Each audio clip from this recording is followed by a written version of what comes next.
Bharatiya Janata party के नेता और भारतीय जनता पार्टी पूरी तरह से सबसे बड़े देशभक्त, सबसे बड़े ईश्वर भक्त और सर्वज्ञाता पूर्ण ज्ञाता या सर्वज्ञ बनने का हमेशा दिखावा करते हैं, प्रयास करते हैं कि उनसे बड़ा ना तो कोई धर्मज्ञ है, ना उनसे बड़ा कोई देशभक्त है।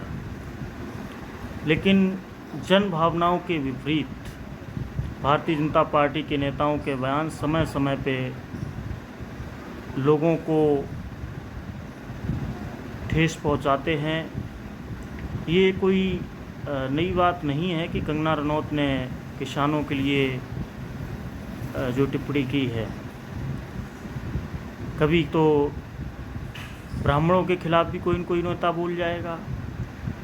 कभी कोई पुरुषोत्तम रूपाला जैसा राजपूतों के खिलाफ टिप्पणी करेगा,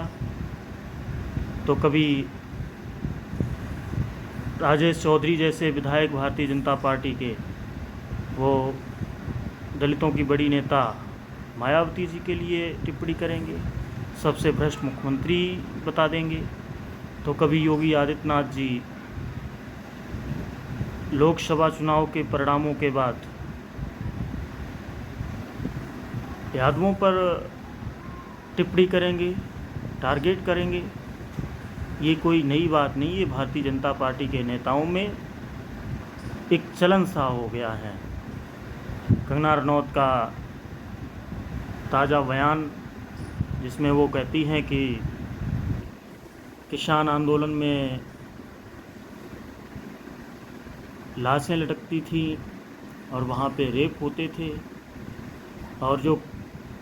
किसानों के हितकारी बिल वापस लिए गए, पूरा देश चौंक गया। उनको वो जो बिल वापस लिए गए उनको वो कहती हैं कि हितकारी बिल थे, और किसान आंदोलन के पीछे चाइना और अमेरिका जैसी शक्तियाँ थीं। यानी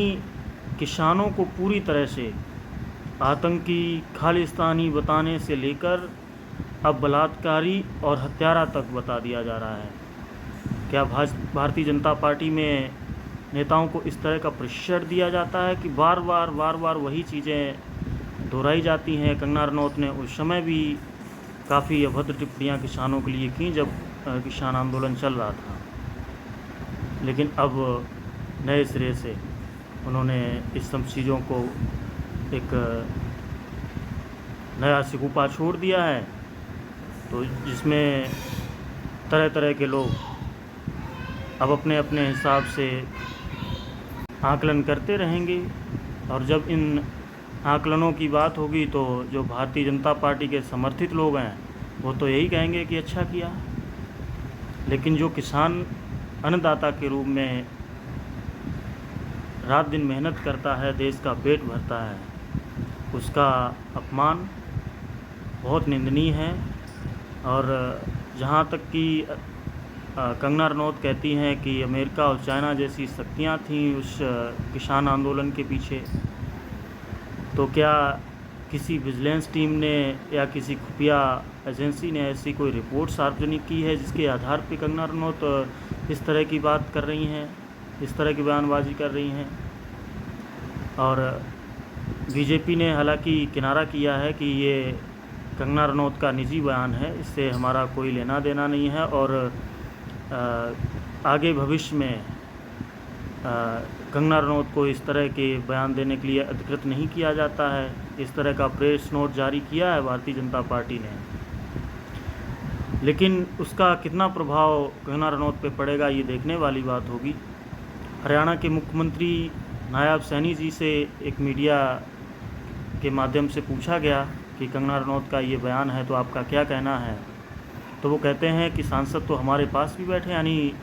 जो हरियाणा के एक सांसद थे उनके पास बैठे, तो बोले ये भी सांसद हैं, इनका तो कोई ऐसा बयान नहीं है। यानी ऐसा बयान नहीं है तो कंगना रनौत को कैसी छूट है? वो भी भाई तो भारतीय जनता पार्टी की तो सांसद हैं, और जो ये देश का अमृत महोत्सव और अमृत काल का जो समय बताया जा रहा है,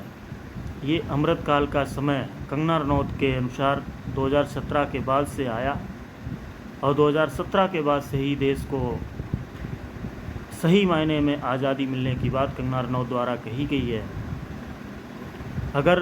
2014 के बाद से ही देश में आज़ादी मिली है, देश में आज़ादी आई है, तो जो हमारे स्वतंत्रता सेनानी रहे, कितने महापुरुष रहे, क्रांतिकारी रहे, अपने प्राण न्यौछावर कर दिए, देश के लिए बलिदान कर दिया, क्या उनका वो बलिदान या उनका वो देश के लिए समर्पण भाव व्यर्थ था, या उनका जो बलिदान था उसकी कोई कीमत नहीं है? अगर भारतीय जनता पार्टी को सही मायने में कार्रवाई करनी थी तो उसी समय कार्रवाई करती और कंगना पे NSA जैसी कार्रवाई करती, ताकि एक उदाहरण भी पेश हो जाता और ये चीज़ सार्वजनिक हो जाती कि भारतीय जनता पार्टी अपने भी नेताओं पर प्रतिबंध लगाती है या अपने भी नेताओं पर शिकंजा कसती है और कार्रवाई करती है। लेकिन ऐसा देखा नहीं गया है और ना ही भारतीय जनता पार्टी से उम्मीद की जा सकती है कि जो देश के हज़ारों क्रांतिकारियों को, बलिदानियों के त्याग तपस्या की वजह से जो हमारे देश को आज़ादी मिली है, उसको वो भीख बताती है। ये बहुत ही शर्म की बात है। मुझे लगता है कि हर देशवासी इस चीज़ की, इस तरह के बयानों की निंदा ही करेगा, क्योंकि जो आज़ादी मिली है हमें, वो हमारे देश के क्रांतिकारियों के लहू बहाने के बाद मिली है, खून को बहाने के बाद मिली है, जिसको कंगना रनौत जैसे गंदे लोग भीख बता रहे हैं। इस सब चीज़ों के लिए भारतीय जनता पार्टी को, कंगना रनौत को अपनी पार्टी से तुरंत निष्कासित करके NSA जैसी कार्रवाई करनी चाहिए कि कभी भी किसी के खिलाफ जन भावनाओं के विपरीत इस तरह के बयानबाजी भविष्य में और कोई भी ना दे, ये भी सुनिश्चित हो और कंगना रनौत पे कार्रवाई जल्द से जल्द हो, ऐसी अपेक्षा करते हैं कि भारतीय जनता पार्टी करेगी। हालांकि उम्मीद ना के बराबर है। और आप सब लोगों का इस संबंध में क्या कहना है हमें कमेंट में बताएं